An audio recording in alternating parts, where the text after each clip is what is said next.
ಓಕೆನಾ? ಸಿಟಿ ರವಿ ನಿನ್ನೆ ಹೈಡ್ರಾಮಾ ಮಾಡಿರುವಂಥದ್ದು. ಭಾರತೀಯ ಜನತಾ ಪಾರ್ಟಿಯವರು, ಅದರಲ್ಲೂ ಕರ್ನಾಟಕ ರಾಜ್ಯದಲ್ಲಿ ಕೆಲವರು ಅವರ ಸಮತೋಲನವನ್ನು ಕಳ್ಕೊಂಡಿದ್ದಾರೆ. ಯಾಕಂದರೆ ಅಲ್ಲಿ ಅವ್ರು ಯಾರೂ ಸಹ ನಿರೀಕ್ಷೆ ಮಾಡಿರಲಿಲ್ಲ ಜನ್ಜಿ ಅವರು ಯಶಸ್ವಿ ಆಗ್ತಾರೆ ಅಂಥೇಳಿ. ಅವರ ಶಿಕ್ಷಣ ಸಚಿವರು ರಾಜೀನಾಮೆ ಕೊಟ್ಟ ನಂತರ ಇವರಿಗೆಲ್ರಿಗೂ ಸಹ ಒಂದು ಭಯ ಹುಟ್ಟಿದೆ. ಯಾವುದಾದ್ರೂ ವಿಚಾರದಲ್ಲಿ ನೀವು ಹೋರಾಟ ಮಾಡಬೇಕು ಅನ್ನೋದು ಬಂದಾಗ ಧೈರ್ಯ ಇರಬೇಕು. FIR ಆದಾಗ ಅದನ್ನು ಸ್ವೀಕಾರ ಮಾಡಿ ಕೋರ್ಟಲ್ಲೂ ಸಹ ಆ ಕೋರ್ಟಲ್ಲಿ ವಾದ ವಿವಾದಗಳು ಮಾಡಲಿಕ್ಕೆ ತಯಾರಾಗಬೇಕು. ಅರ್ಧಂಬರ್ಧ ಮಾಡೋಕ್ಕೆ ಹೋದಾಗ ಇದೇ ಆಗೋದು. ಅವ್ರಿಗೆ ಅವರ ಸಿದ್ಧಾಂತದ ಮೇಲೆ ನಂಬಿಕೆ ಇದ್ದರೆ FIR ಆದ್ರೂ ತೊಂದರೆ ಇಲ್ಲ, ನಾವು ಹೋರಾಟ ಮಾಡ್ತೀವಿ ಅಂತ ಹೇಳಬೇಕು.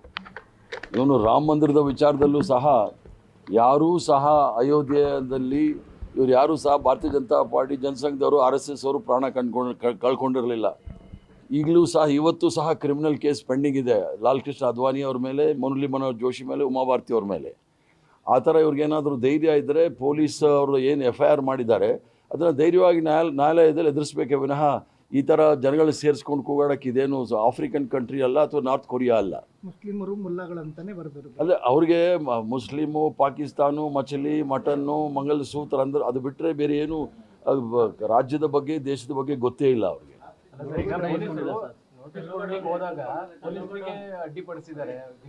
ಅದು ಪೊಲೀಸರಿಗೆ ಅಡ್ಡಿಪಡಿಸಿದಾಗ ಸರ್ಕಾರಿ ನೌಕರನ್ನ ಅಡ್ಡಿಪಡಿಸಿದ ವಿಚಾರದಲ್ಲೂ ಸಹ ಒಂದು ಕೇಸ್ ಬುಕ್ ಮಾಡಬೇಕಾಗತ್ತೆ. ಆ ಥರ ಮಾಡಲಿಲ್ಲ ಅಂದರೆ ಪೊಲೀಸರ ವಿರುದ್ಧ ನಾನೇ ಹೋರಾಟ ಮಾಡಬೇಕಾಗುತ್ತೆ. ಯಾಕಂದರೆ ಯಾರಾದರೂ ಒಬ್ಬ ಪೊಲೀಸವ್ರು ತಡೆದ್ರೂ ಸಹ ಅವ್ರಿಗೆ FIR ದಾಖಲಾಗುತ್ತೆ. ಅವರ ಕಾರ್ಯನಿರ್ವಹಣೆಗೆ ಅಡ್ಡ ಹಾಕಿದ್ರೆ ಅದರ ವಿರುದ್ಧ ಅದರಲ್ಲಿ ಕಾನೂನು ಕ್ರಮ ತೆಗೆದುಕೊಳ್ಬೋದು. ಆ ಕ್ರಮ ತೆಗೆದುಕೊಳ್ಬೇಕಾಗುತ್ತೆ.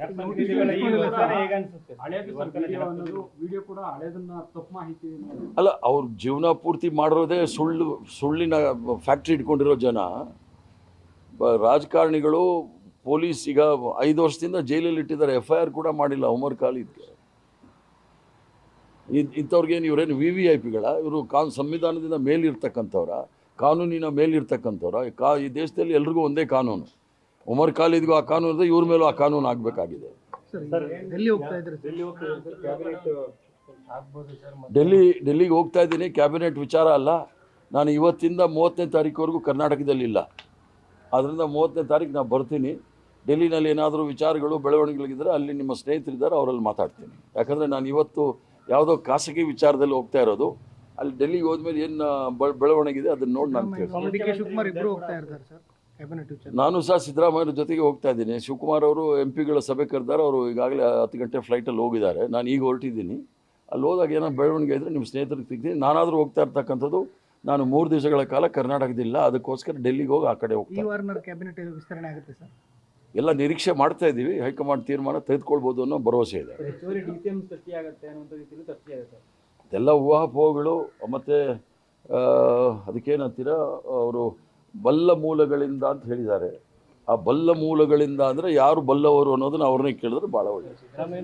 ಚುನಾವಣಾ ರಾಜಕೀಯದಿಂದ ನಿವೃತ್ತಿ ತಗೊಳ್ತೀನಿ ಅಂತ ಹೇಳಿದ್ದಾರೆ. ಅವರ ತೀರ್ಮಾನದ ಬಗ್ಗೆ ಏನಂತ ಅವರು ಕಾರಣ ಕೊಟ್ಟಿರ್ತಕ್ಕಂಥದ್ದು ಭಾಳ ಅರ್ಥಗರ್ಭಿತವಾದ ಕಾರಣ. ರಾಜಕಾರಣ ಭಾಳ ಕೆಟ್ಟಿದೆ, ಹಣದ ಪ್ರಭಾವ ಜಾಸ್ತಿ ಇದೆ. ಅದು 100ಕ್ಕೆ 100 ಸತ್ಯ. ತೋಳು ಬಲ, ಹಣದ ಬಲ ಇದೆ, ತೊಂದರೆ ಇಲ್ಲ. ಕಪ್ಪು ಹಣದ ಬಲ ಇವೆಲ್ಲವೂ ಸಹ ಇರೋದರಿಂದ ಅವರು ಬೇಸತ್ತು ರಾಜೀನಾಮೆ ಕೊಟ್ಟಿದ್ದಾರೆ. ಅವ್ರ ಕಾರಣ ಭಾಳ ಮುಖ್ಯ.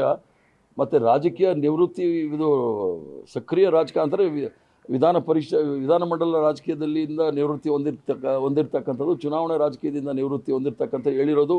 ಅದನ್ನು ನಾನು ಅವ್ರನ್ನ ಪತ್ರಿಕೆಯಲ್ಲಿ ನೋಡಿರೋದು. ಅವರಲ್ಲಿ ಮಾತಾಡೋವ್ರಿಗೂ ನಾನು ಹೇಳೋಂಗಿಲ್ಲ.